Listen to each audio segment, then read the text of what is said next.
So guys, tayo ay gagawa ng pampaganda at pampakinis ng ating balat. Lahat ng part ng balat ay ating pakinisin. Lagyan natin ng kalamansi at saka ibap na gatas. Ayan, gawin po natin yan bago maligo.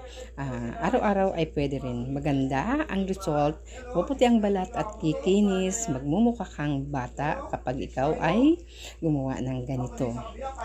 Try mo guys. Walang magagawa. Ang iyong wrinkles, hindi ang gumanda. Thank you for watching.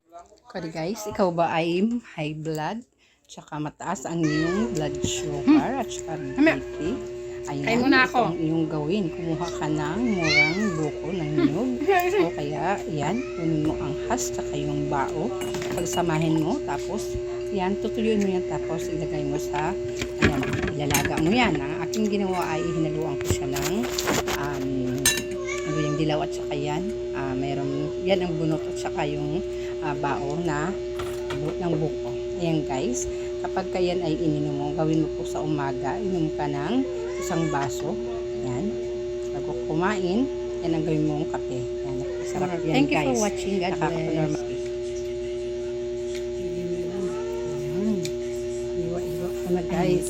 Ang aking ginawa sa bao ng niyog, ayan, sa buko. Kinuha ko yung kanyang has saka yung kanyang bao. Ayan, yung bao saka tinanggal ko yung kulay green sa Chris, magsalang ko sa nain. Nilaga. Nilagyan ko siya ng Chris! saka ng Tapos yung bayabano leaves. Dati si Kuya Angel mo. Masarap ang lasa. Ayan, dapat nitanggal pa nga yan guys para masarap. Ang sarap po ng lasa Toto mo. kapag yung matitikman ay hindi mo siya pagsasawaang inumin dahil yan ay nakakatanggal ng mga high blood at saka yung mga nagbubuo-buo na mga sa artery natin tatanggal yan guys. Ayan, inumin po natin yan, gawin natin tsaa or parang kape sa umaga. Sa umaga pag pagising mo uminom ka niyan, tapos sa gabi naman bago matulog uminom ka ng isang baso, ay ganda na yan sa ating health.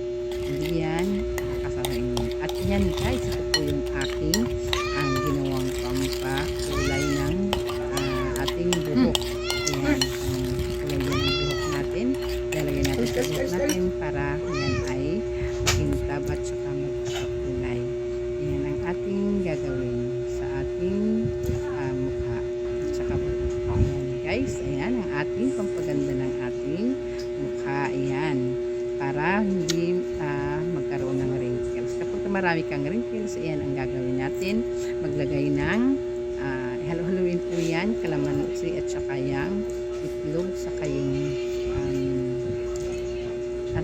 honey, saka virgin coconut oil. Pagsama-samahin at inumin. Paubos na kasi yung barley ko. Yan ang ating inumin guys. Yan ang ating